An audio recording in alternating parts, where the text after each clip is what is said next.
भाद्रपद मास शुक्ल पक्ष में पड़ने वाली एकादशी को परिवर्तनी एकादशी, वामन एकादशी, जल झूलनी एकादशी, ढोल ग्यारस, पद्मा एकादशी, कर्मा धर्मा एकादशी इत्यादि नामों से जाना जाता है। इस दिन भगवान विष्णु अपनी अंग परिवर्तन करते हैं, करवट बदलते हैं। इसी कारण इसे परिवर्तनी एकादशी कहा जाता है और इस दिन ही भगवान विष्णु के स्वरूप वामन स्वरूप ने वामन अंगुल का शरीर धारण कर 3 पग पृथ्वी राजा बलि से दान में मांगी थी। इस दिन भगवान वामन का भगवान विष्णु, माता लक्ष्मी, माता एकादशी और भगवान त्रिलोकीनाथ की पूजा की जाती है। यह व्रत अनंत फलदायी माना गया है। जो भी भक्त, जो भी साधक सच्ची भक्ति से श्रद्धा के साथ परिवर्तनी एकादशी का व्रत धारण करते हैं, व्रत में नियमों का पालन करते हैं, विधि विधान से व्रत करते हैं, कथा श्रवण करते हैं, रात्रि जागरण कर भगवान विष्णु और माता एकादशी की आरती करते हैं, भगवान विष्णु की कृपा से ऐसे व्यक्ति सभी प्रकार के पाप और तापों से मुक्त हो जाते हैं। उनके सभी पाप और ताप जो कि हम जाने अनजाने में कर लेते हैं, सभी पाप नष्ट हो जाते हैं। यह व्रत नीच से नीच महापापियों से पापी व्यक्तियों का भी उद्धार करने वाला व्रत है। इस दिन रात्रि जागरण करना, भगवान का पूजन करना अक्षय पुण्य और महामंगल देने वाला होता है। इस व्रत को करने वाले अवश्य ही मोक्ष की प्राप्ति करते हैं।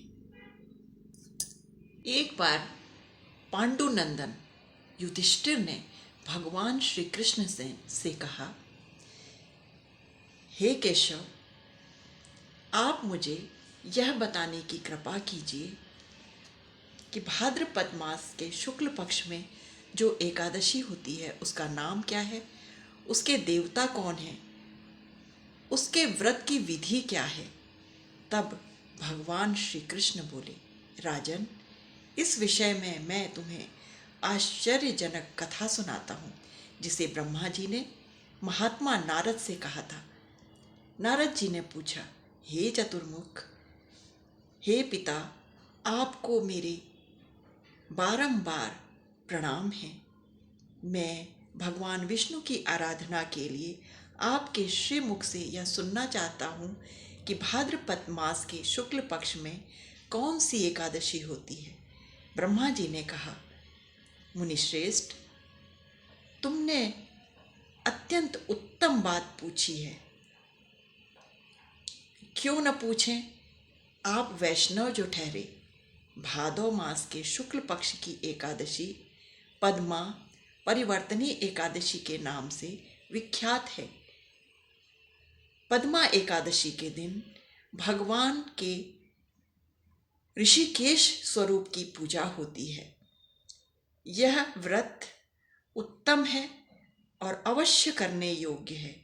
सूर्यवंश में मानधाता नाम के एक चक्रवर्ती, सत्य प्रतिज्ञ और प्रतापी राजर्षि हो गए।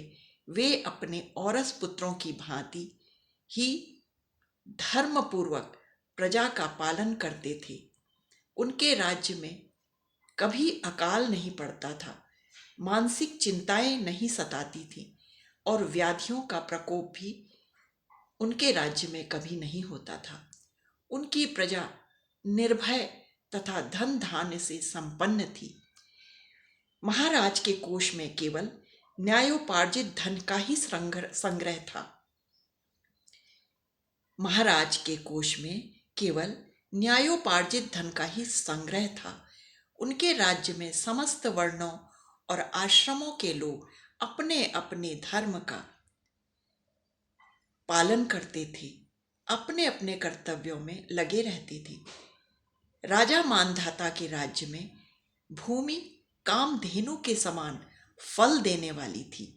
उनके राज्यकाल में प्रजा को अत्यंत सुख प्राप्त था। एक समय किसी कर्म का फल भोग प्राप्त होने पर राजा के राज्य में 3 वर्षों तक वर्षा नहीं हुई। इससे उनकी प्रजा भूख से पीड़ित हो नष्ट होने लगी। तब संपूर्ण प्रजा ने महाराज के पास आकर इस प्रकार कहा। प्रजाजन बोले, हे नृपश्रेष्ठ, आपको प्रजा की बात अवश्य सुननी चाहिए। पुराणों में मनीषी पुरुषों ने जल को नार कहा है। वह नार ही भगवान केशव का अयन है, अर्थात निवास स्थान है। इसलिए वो भगवान नारायण कहलाते हैं। नारायण स्वरूप भगवान विष्णु सर्वत्र व्यापक रूप में विराजमान हैं। वे ही मेघ रूप में मेघ स्वरूप होकर वर्षा करते हैं। वर्षा से अन्न प्राप्त होता है, अन्न उत्पन्न होता है और अन्न से प्रजा जीवन धारण करती है। हे नृपश्रेष्ठ, इस समय अन्न के बिना प्रजा का नाश हो रहा है, प्रजा नष्ट हो रही है।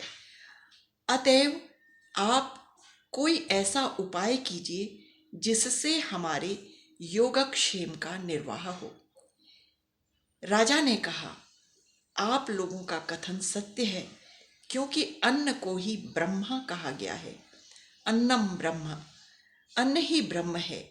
अन्न से ही प्राणी उत्पन्न होते हैं और अन्न से ही जगत जीवन धारण करता है। संसार में बहुधा ऐसा सुना जाता है तथा पुराणों में भी अत्यंत विस्तार के साथ ऐसा वर्णन आता है कि राजाओं के अत्याचार से प्रजा को पीड़ा होती है। किंतु जब मैं बुद्धिपूर्वक विचार करता हूँ तो मुझे अपना किया हुआ कोई भी अपराध, कोई भी पाप कर्म नहीं दिखाई देता। फिर भी प्रजा का हित करने के लिए मैं पूर्ण प्रयत्न करूँगा। ऐसा निश्चय करके राजा मानधाता कुछ व्यक्तियों को साथ लेकर विधाता को प्रणाम करके सघन वन की ओर चल दिए। वहां जाकर मुख्य मुख्य मुनियों, श्रेष्ठ मुनियों और तपस्वियों के आश्रमों में घूमते फिरे। एक दिन उन्हें ब्रह्मपुत्र अंगिरा ऋषि के दर्शन हुए।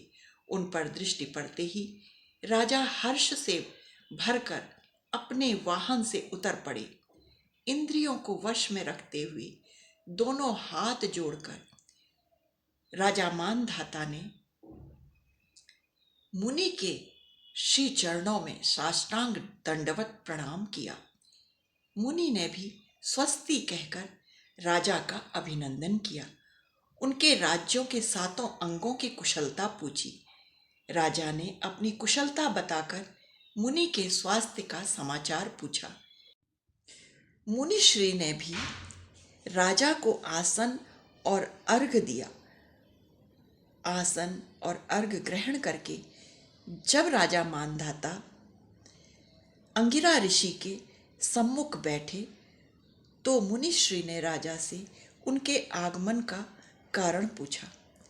राजा बोले, हे भगवान, मैं धर्मानुकूल प्रणाली से पृथ्वी का पालन कर रहा था, फिर भी मेरे राज्य में वर्षा का अभाव हो गया। 3 वर्षों से वर्षा नहीं हुई। मेरे राज्य में वर्षा का अभाव हो गया है, अकाल पड़ गया है, मेरी प्रजा नष्ट हो रही है। इसका क्या कारण है, इस बात को मैं नहीं जान पा रहा हूँ। हे ऋषिवर, आप कृपा करके मेरा मार्गदर्शन कीजिए। ऋषि बोले, राजन, सब युगों में यह उत्तम सतयुग है, सत्य युग है। इसमें सभी लोग परमात्मा के चिंतन में लगे रहते हैं तथा इस समय धर्म अपने 4 चरणों से युक्त होता है। इस युग में केवल ब्राह्मण ही तपस्वी होते हैं। दूसरे अन्य लोग नहीं। किंतु महाराज, आपके राज्य में एक शूद्र तपस्या करता है। वह निरंतर तपस्यारत है, इसी कारण मेघ पानी नहीं बरसाते। तुम इसके प्रतिकार का यत्न करो, जिससे यह अनावृष्टि का दोष शांत हो जाए।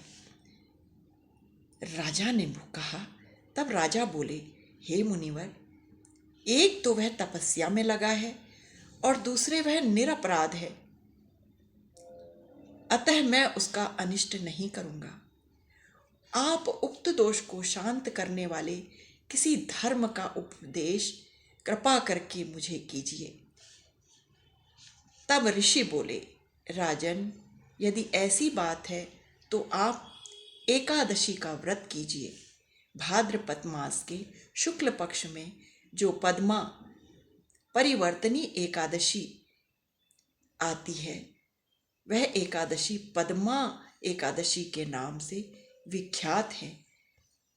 इस पद्मा एकादशी के व्रत के प्रभाव से निश्चय ही उत्तम वृष्टि होगी। राजन, आप अपनी प्रजा और परिजनों के साथ विधि विधान पूर्वक इस पद्मा एकादशी का व्रत करो। रात्रि जागरण करो। द्वादशी के दिन विधि विधान पूर्वक इस पद्मा एकादशी के व्रत का पारण करो। ऋषि के ये वचन सुनकर राजा अपने राज्य में लौट आए। राजा ने अपनी प्रजा के चारों वर्णों की समस्त प्रजाजनों के साथ भादौ मास के शुक्ल पक्ष की पद्मा एकादशी का व्रत विधि विधान पूर्वक किया, रात्रि जागरण किया, द्वादशी के दिन विधि विधान से पारण किया। इस व्रत के प्रभाव से, पुण्य प्रभाव से मेघ जल बरसाने लगे, पृथ्वी जल से आप्लावित हो गई और हरी भरी खेती से सुशोभित होने लगी, शस्य श्यामला हो गई। उस व्रत के प्रभाव से सभी लोग, सभी प्रजाजन सुखी हो गए। भगवान श्री कृष्ण कहते हैं, राजन, इस कारण इस उत्तम व्रत का अनुष्ठान अवश्य करना चाहिए। पद्मा एकादशी के दिन जल से भरे हुए घड़े को वस्त्र से ढांककर दही और चावल के साथ ब्राह्मणों को दान देना चाहिए। साथ ही छाता, जूता इत्यादि भी दान देनी चाहिए। ब्राह्मण को दान देते समय इस मंत्र का उच्चारण करना चाहिए। नमो नमस्ते गोविंद बुध श्रवण संज्ञक अगौघ संक्षयं कृत्वा सर्वसौख्य प्रदो भव भुक्ति मुक्ति प्रदश्चैव लोकानां सुखदायक।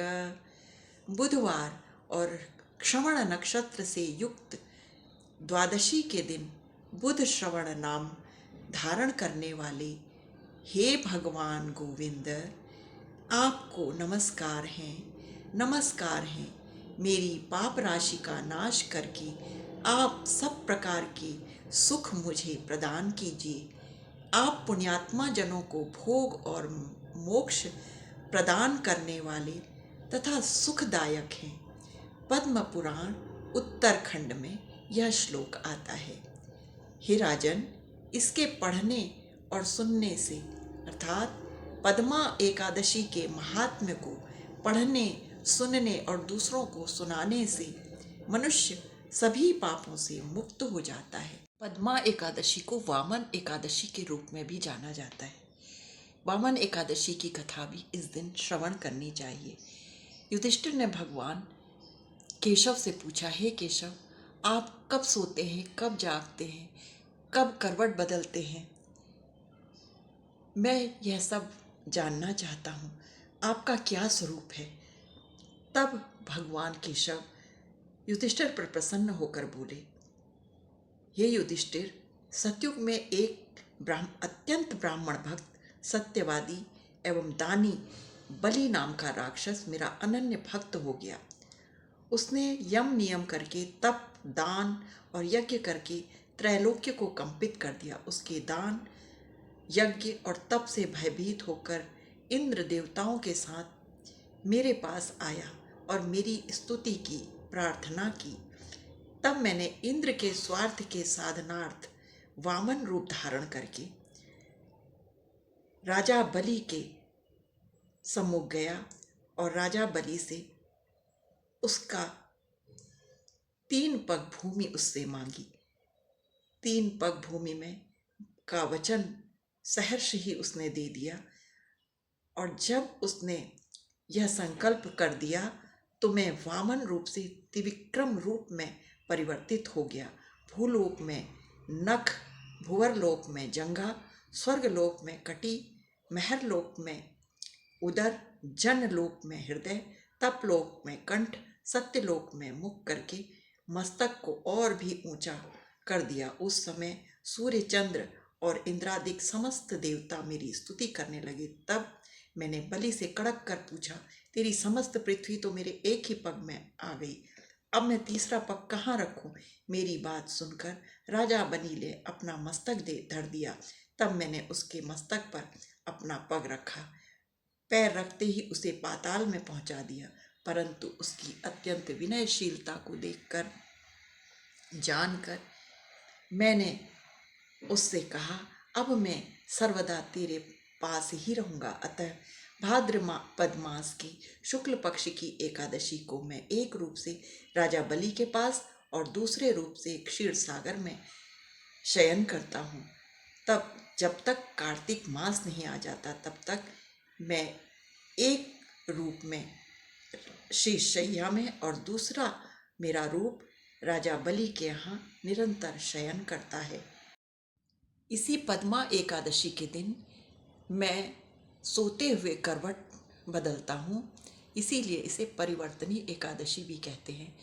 इस पद्मा एकादशी के दिन त्रैलोकी भगवान लक्ष्मी नारायण की पूजा के साथ वामन स्वरूप का भी पूजन करना, दान देना और रात्रि जागरण का अक्षय पुण्य और महामंगल फल देने वाला है।